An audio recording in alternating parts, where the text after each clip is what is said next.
अमन और नेहा दोनों अपनी कार से अपने घर की तरफ जा रहे होते हैं, लेकिन दोनों काफी डरे हुए होते हैं। वो डर उनके फेस पर साफ साफ दिखाई दे रहा था। डरती और लड़खड़ाती आवाज में नेहा कहती है, अमन अमन, ये सब क्या हो रहा है? तुम जल्दी से बस यहाँ से निकलो, मुझे बस अपने घर जाना है। मुझे भी नहीं पता ये सब क्या था, लेकिन अब हम दोनों सुरक्षित हैं। तुम डरना बंद करो और चिंता ना करो, हम कुछ देर में घर पहुंच जाएंगे। अमन इतना कहकर अचानक तेजी से ब्रेक मारता है, क्योंकि उसके सामने कोई आकर खड़ा हो गया था जो खून से लथपथ था। जैसे ही अमन उसके चेहरे की तरफ देखता है तो उसके होश उड़ जाते हैं, क्योंकि उसके ठीक सामने उसकी ही पत्नी नेहा खून से लथपथ खड़ी थी, जो अमन से मदद मांग रही थी।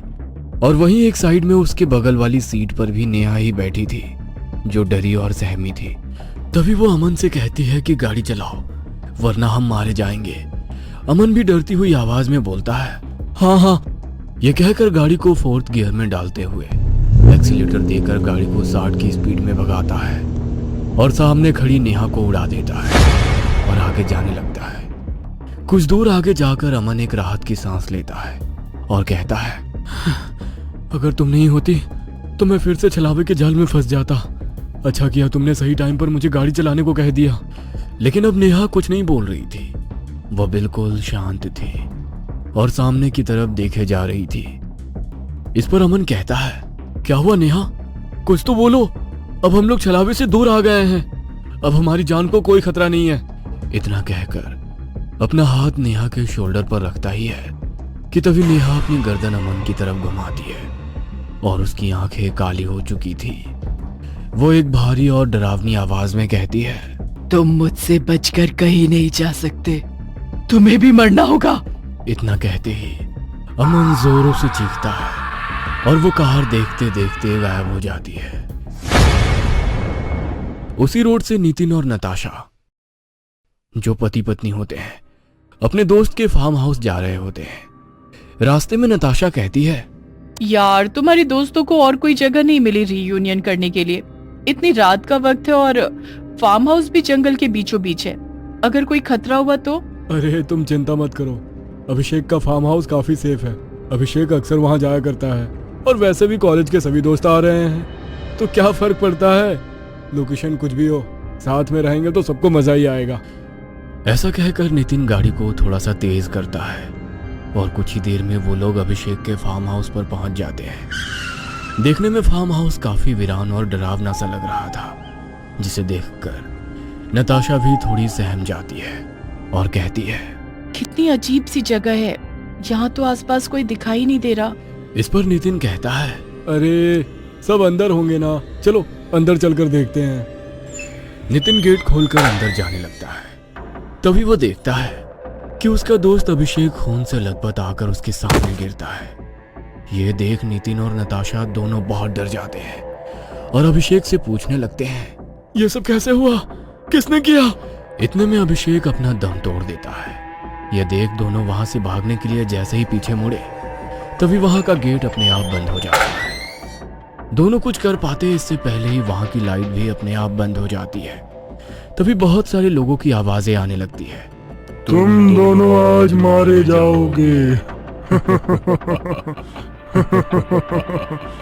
ये सुन नताशा बहुत जोरों से चीखने लगती है और कहती है, मैंने तो पहले ही मना किया था कि ये जगह मुझे कुछ ठीक नहीं लग रही है, हमें यहाँ नहीं आना चाहिए था।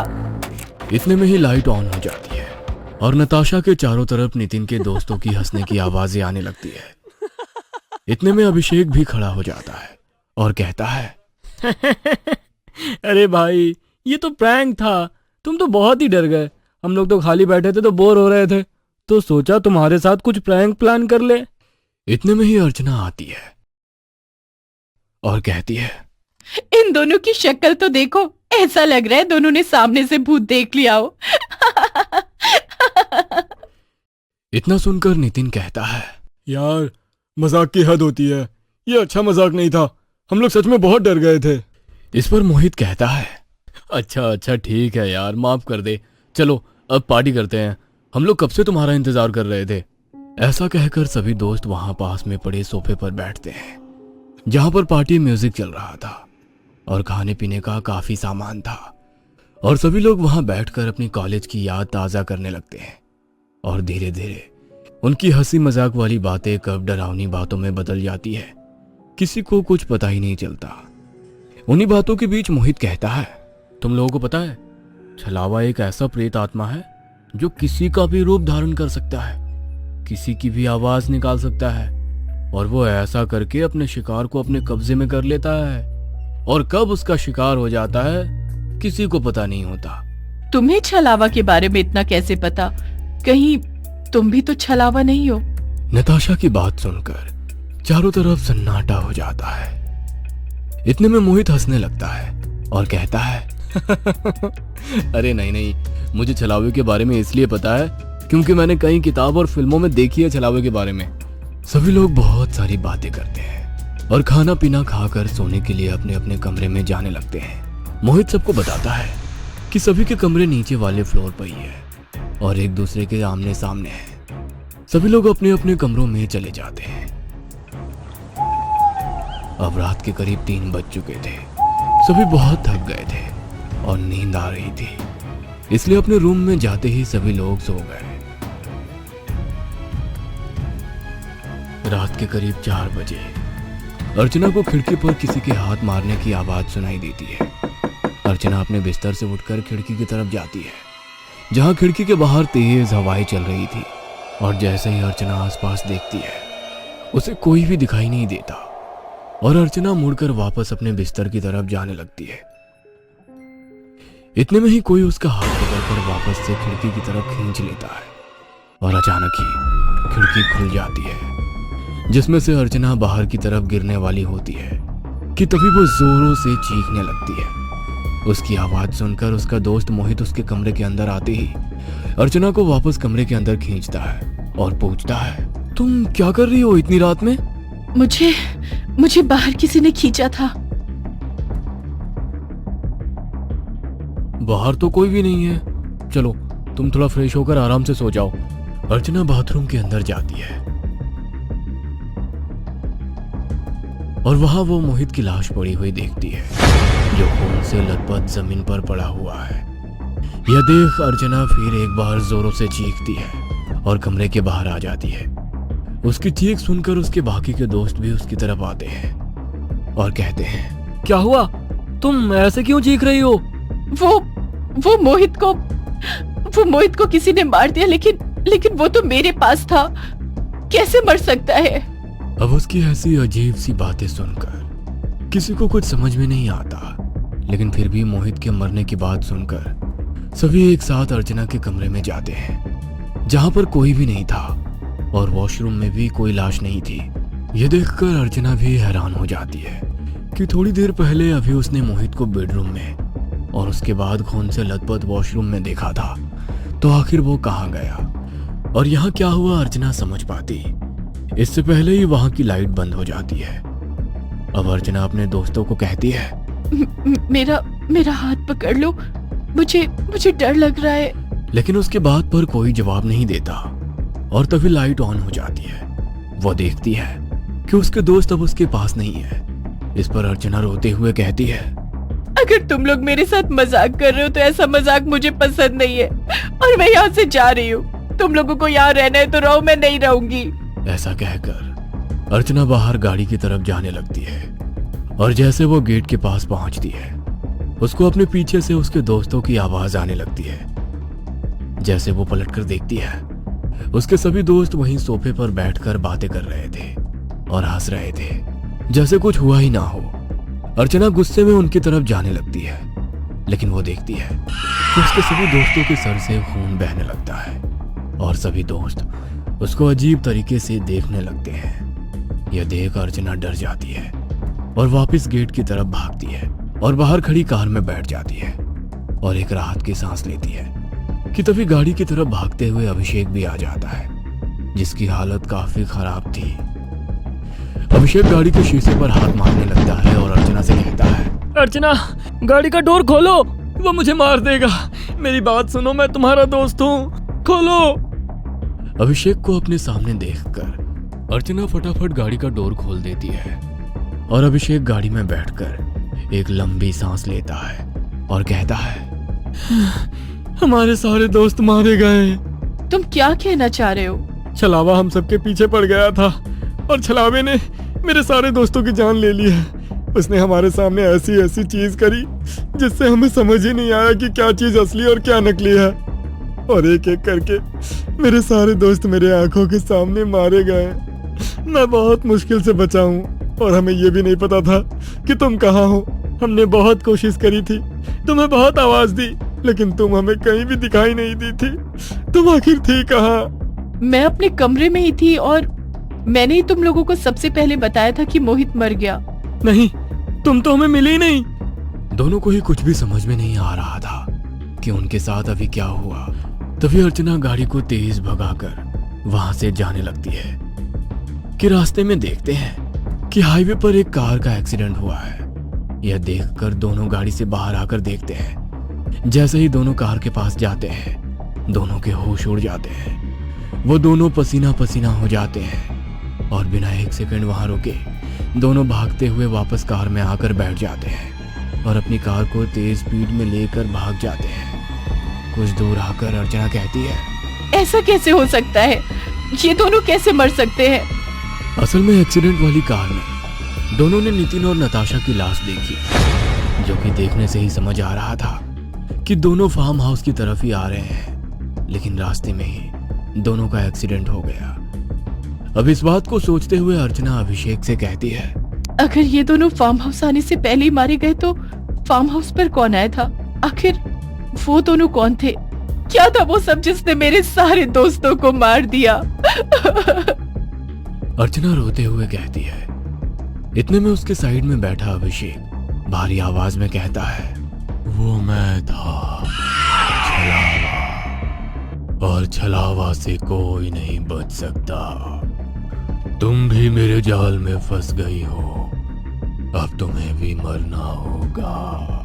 यह सब सुन अर्चना पसीने से तरबतर हो जाती है और झटके से ब्रेक मार देती है और कार रुक जाती है। तभी अर्चना जल्दी से कार से बाहर आ जाती है और अब उसकी कार में कोई नहीं था। तभी अर्चना देखती है कि वो अभी भी उसी खूनी फार्म हाउस के सामने खड़ी है।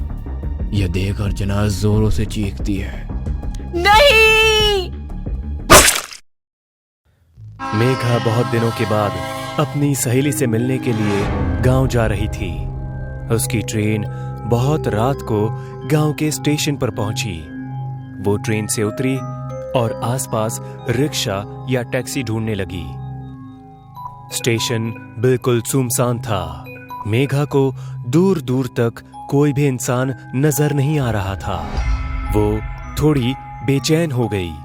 बहुत ढूंढने पर उसे एक रिक्शा नजर आया जिसके अंदर उसका ड्राइवर सो रहा था।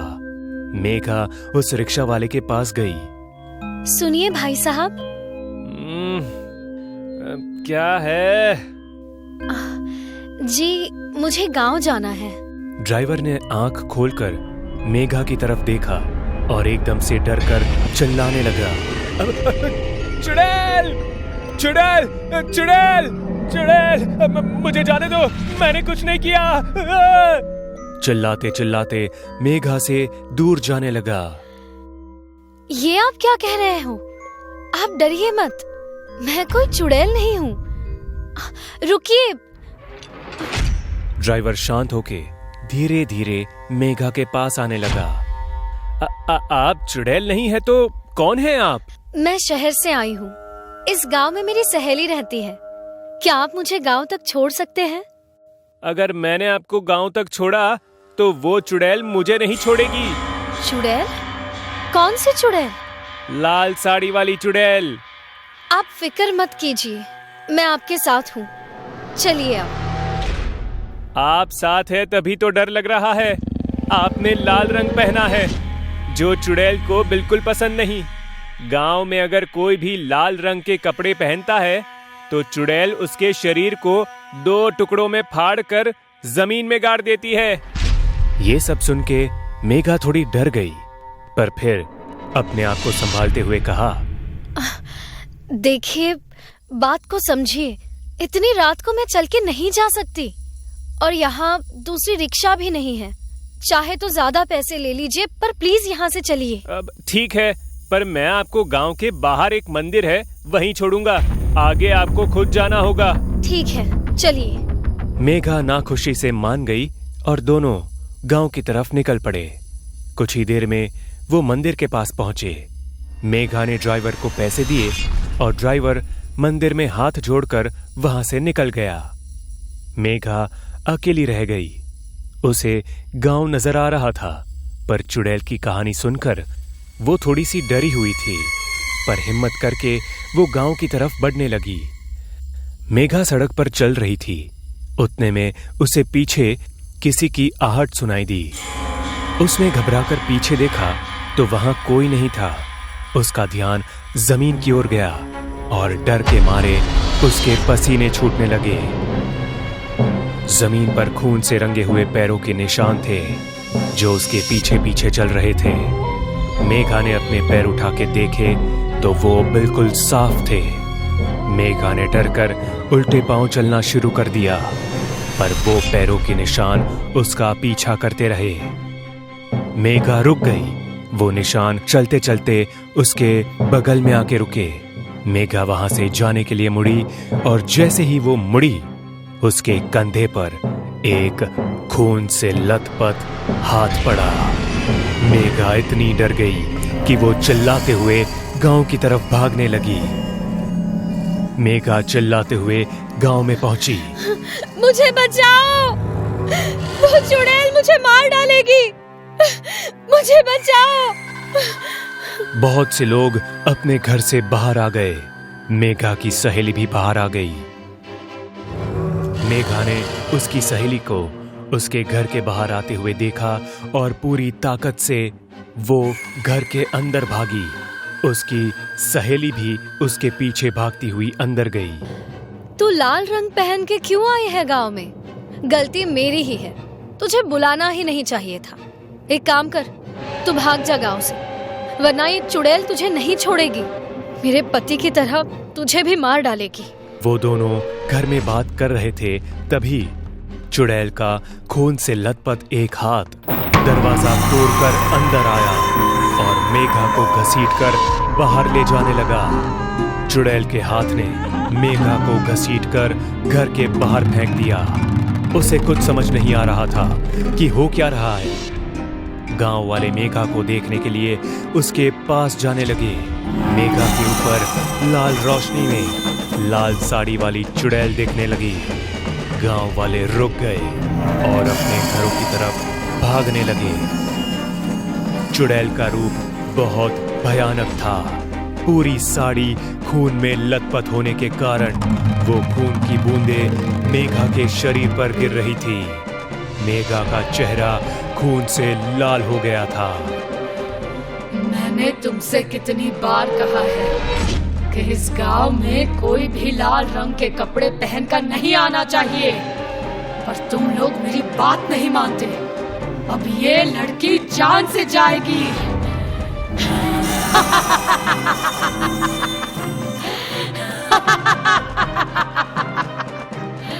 इतना कहकर वो चुड़ैल भयानक हंसी हंसने लगी। चुड़ैल को देखकर मेघा भागने लगी। मेघा को भागता देख चुड़ैल ने अपने हाथ लंबे किए और उसको हवा में उठा लिया। चुड़ैल ने मेघा को अपने सर के ऊपर उठाया और उसके शरीर को बीच में से फाड़ने लगी। जैसे जैसे मेघा के शरीर के दो टुकड़े हो रहे थे, वैसे वैसे मेघा का गर्म खून चुड़ैल के सिर पर से पूरे शरीर पर फैलने लगा। उस खून की वजह से चुड़ैल की साड़ी और भी लाल होने लगी। शरीर के फटते वक्त मेघा इतने जोरों से चीख रही थी कि उसकी चीखों की वजह से पूरा गांव थरथरा उठा था। सारे गांव वालों की रूह कांप उठी। अंत में मेघा के शरीर के दो टुकड़े हो गए और वो वहीं हवा में लटकते रहे। चुड़ैल जोरों से हंसने लगी। उसने अपने हाथ जोर से जमीन पर दे मारे और उसकी वजह से जमीन में दो गड्ढे हो गए। चुड़ैल ने अपने दोनों हाथों में 2 टुकड़े लिए और दोनों गड्ढों में एक एक फेंक दिया। जैसे ही टुकड़े गड्ढे में गिरे, उस पर अपने आप मिट्टी गिरने लगी और देखते ही देखते गड्ढा बुझ गया। जमीन जैसी थी वैसी हो गई। चुड़ैल के अंदर से लाल रोशनी निकलने लगी और उस रोशनी में वो गायब हो गई। चुड़ैल के जाते ही मेघा की सहेली उस गड्ढे वाली जगह पर आई और रोने लगी। धीरे धीरे सारे गांव वाले इकट्ठा होने लगे। गौरव आईपीएल का बहुत बड़ा फैन था, लेकिन वो भोपाल में रहता था और उसके आसपास किसी भी शहर के स्टेडियम में आईपीएल मैच नहीं खेला जाता था। पर एक दिन उसने ऑनलाइन देखा कि इंदौर में आईपीएल का मैच होने जा रहा है। लेकिन इंदौर का स्टेडियम तो शायद बंद हो गया था। अरे तो अब दोबारा चालू हो गया होगा। मैं टिकट बुक कर रहा हूँ, हम 5 जाएंगे। ओके, संदीप, माला, पूजा, उत्तम, तुम में से कोई भी पीछे हटाना तो याद रखना। ठीक है भैया, बुक कर लो। तुम्हें मना करेंगे तो नाराज हो जाओगे। गौरव ने उन 5 का टिकट बुक कर लिया। देखते ही देखते मैच वाला दिन आ गया और वो लोग अपनी कार में सवार होकर इंदौर के लिए निकल गए। रात का समय था। संदीप तेज रफ्तार में कार चला रहा था।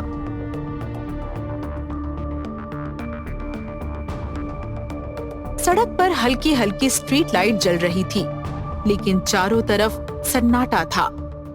भाई, आज मेरी लाइफ का सबसे बड़ा दिन है। लाइव आईपीएल देखने का सपना पूरा होने वाला है। बस स्टेडियम भूतिया ना निकले, क्योंकि ये तो ऑफिशियली बंद था ना। मतलब ये जो टिकट तुमने बुक की है कहीं फेक तो नहीं? अरे यार, नेगेटिविटी मत फैला। देख लेना, स्टेडियम खचाखच भरा होगा। इसी बीच संदीप ने अचानक जोर से ब्रेक मारी। कार जोर से झटके के साथ रुक गई। कार से एक बूढ़ा आदमी टकराया था, जो कि अब सड़क के बीचों बीच गिरा पड़ा था। हे भगवान, ये कहां से आ गया? जल्दी बाहर निकल, देख उसे कहीं कुछ हुआ तो नहीं। संदीप घबराते हुए कार से निकला और बूढ़े आदमी को उठाने की कोशिश करने लगा। तभी बूढ़े आदमी ने संदीप का हाथ पकड़ लिया। संदीप ने उसे उठाया और बिना कुछ कहे उल्टी दिशा में जाने लगा। संदीप, क्या कर रहे हो? छोड़ दो उसका हाथ, वापस आ जाओ। अरे कहाँ जा रहे हो संदीप? वापस आओ। यार मजाक मत कर, वापस आ जा। संदीप! लेकिन संदीप कुछ नहीं सुन रहा था। वो जैसे किसी ट्रांस में था। गौरव, माला, पूजा और उत्तम हड़बड़ा कर कार से निकले ताकि संदीप को बचा सके। लेकिन तभी तेज रफ्तार से एक ट्रक आई और संदीप और बूढ़े आदमी को रौंदते हुए निकल गई। संदीप! गौरव चीखा और उसे भी एक झटका महसूस हुआ और उसकी आंखें खुली। वो अभी भी कार के अंदर था और कार तेज रफ्तार में चल रही थी। संदीप कार चला रहा था।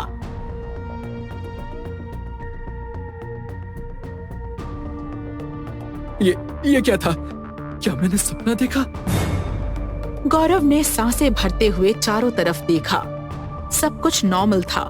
कार उसी तरह इंदौर की ओर बढ़ रही थी। क्या हुआ गौरव? तू ठीक तो है ना? हाँ, मैं ठीक हूँ। स्टेडियम आ चुका था। उन्होंने कार पार्किंग में लगाई, लेकिन कुछ अजीब था। यहाँ तो कोई भी नहीं है। ना कोई गाड़ी, ना कोई सिक्योरिटी गार्ड, ना कोई दर्शक।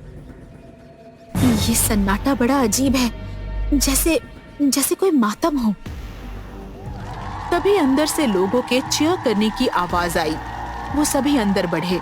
स्टेडियम में घुसते ही उन्होंने देखा कि मैच शुरू हो चुका था। बड़े बड़े स्क्रीन पर स्कोर डिस्प्ले हो रहा था और मैदान में खिलाड़ी खेल रहे थे। वो लोग भी अपनी अपनी जगह पर बैठ गए। गौरव, देखो, यहाँ बैठा हर इंसान अजीब सा लग रहा है। सब ऐसे बैठे हैं जैसे किसी ने इन्हें मूर्ति बना दिया हो। गौरव चारों तरफ देखने लगा। सच में पूरे स्टेडियम में बैठे लोग एकदम शांत, एक ही मुद्रा में बैठे थे, बिना हिले, बिना किसी एक्साइटमेंट के, जैसे रोबोट हों। गौरव, मुझे अजीब लग रहा है, हमें यहाँ नहीं रुकना चाहिए। जैसे ही पूजा ने ये कहा, पूरे स्टेडियम के हजारों लोग एक साथ उसकी तरफ देखने लगे। उन पांचों का दिल धड़कना भूल गया। हजारों जोड़ी आंखें सीधा उन्हें घूर रही थीं। पर अगले ही पल स्टेडियम में बैठे सभी लोग अचानक फिर से सामान्य हो गए। वो चुपचाप मैच देखने लगे, जैसे कुछ हुआ ही ना हो। What the hell? ये क्या था? मुझे बहुत अजीब सा लग रहा है यार, सच कहूँ तो मेरे तो रोंगटे खड़े हो गए थे। अच्छा छोड़ो, मैच देखो। और हाँ गौरव, तू कुछ खाने के लिए लेकर आ यार, भूख लगी है। हाँ मैं जा रहा हूँ। बताओ क्या लाना है? सभी ने अपने अपने पसंदीदा स्नैक्स बता दिए और गौरव उठकर कैंटीन की ओर चल पड़ा। गौरव जैसे ही कैंटीन पहुंचा, उसका दिल धड़क उठा। चारों ओर अजीब सा सन्नाटा था, ना कोई आदमी, ना कोई हलचल। कैंटीन का काउंटर धूल से भरा हुआ था और ऐसा लग रहा था जैसे वहां बरसों से कोई आया ही ना हो। ये क्या मामला है? ये जगह तो सुनसान पड़ी है। वो पीछे मुड़कर जाने ही वाला था कि अचानक एक पुरानी पॉपकॉर्न मशीन खुद ब खुद चलने लगी। What is going on? मगर आवाज ऐसी आ रही थी जैसे कोई धीरे धीरे फुसफुसा रहा हो। चले जाओ, चले जाओ, चले जाओ। गौरव के चेहरे से पसीना टपकने लगा, उसके पैर कांपने लगे।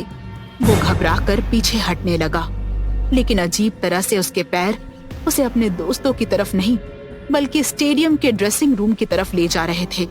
ड्रेसिंग रूम के गलियारे में कई दरवाजे थे। उनमें से एक कमरे से धीमी धीमी फुसफुसाहट आ रही थी। गौरव धीरे धीरे उस कमरे के पास गया और कान लगाकर सुनने लगा। वो आवाज फेमस क्रिकेटर विराज की थी। आपने मुझे टीम से क्यों निकाल दिया? मैंने कोई फिक्सिंग नहीं की थी। किसी ना किसी पर तो इल्जाम लगाना था, और वो तुम पर ही सही। मैं सिलेक्टर हूं, ये इल्जाम मेरे बेटे पर आने तो नहीं देता। लेकिन मेरा करियर खत्म हो गया। मेरे फैंस मुझे गुनहगार समझ रहे हैं। I don't care. इतना कहकर सिलेक्टर बाहर चला गया, पर उसने गौरव को नहीं देखा, जैसे गौरव वहां था ही नहीं। गौरव के दिल की धड़कन तेज हो गई। अब विराज कमरे में अकेला बैठा था। कुछ ही सेकंड में कमरे की घड़ी बहुत तेजी से घूमने लगी, जैसे वक्त तेजी से बीत रहा हो। और फिर गौरव ने देखा कि विराज ने धीरे धीरे एक रस्सी उठाई और पंखे से बांध दी। किसी ने भी मेरा साथ नहीं दिया।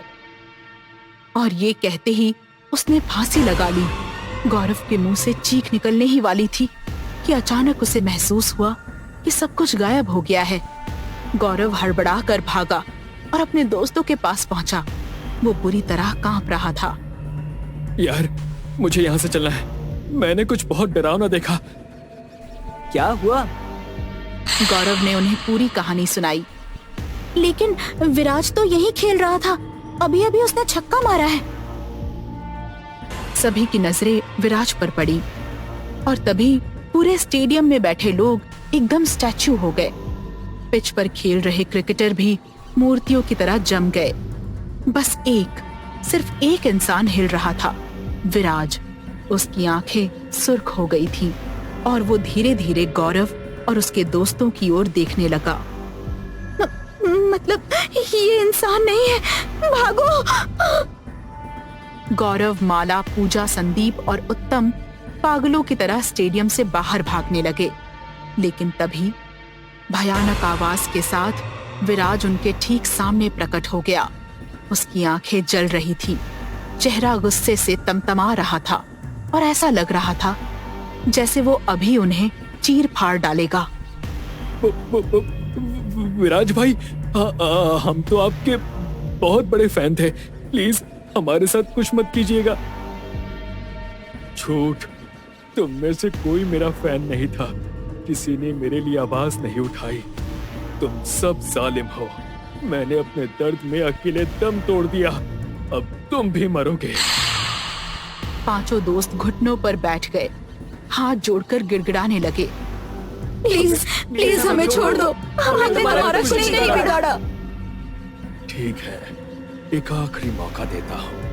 अगर तुम लोग मुझसे क्रिकेट मैच जीत गए तो मैं तुम्हें जाने दूंगा, वरना पांचों ने एक दूसरे की तरफ देखा। उनके पास कोई और चारा नहीं था। ठीक है, हम खेलेंगे। पांचों विराज के साथ पिच पर पहुंचे। मैच शुरू हुआ। विराज ने बैटिंग संभाली, गौरव ने बॉलिंग और बाकी तीनों फील्डिंग करने लगे। पहली ही गेंद पर विराज ने जोरदार शॉट मारा।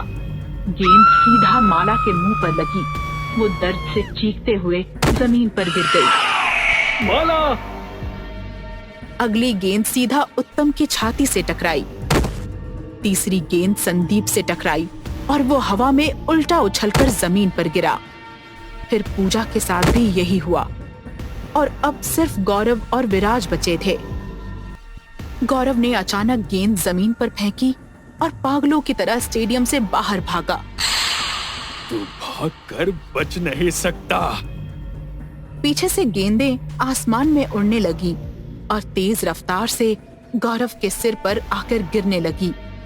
गौरव भी बेसुध होकर गिर पड़ा और उसके गिरते ही सब कुछ खत्म हो गया। वहाँ कोई स्टेडियम नहीं था, कोई मैच नहीं था। गौरव, माला, पूजा, संदीप और उत्तम एक सुनसान मैदान में बेजान पड़े थे। वो पिच, वो स्टेडियम, वो भीड़, सब कुछ जैसे कभी थे ही नहीं।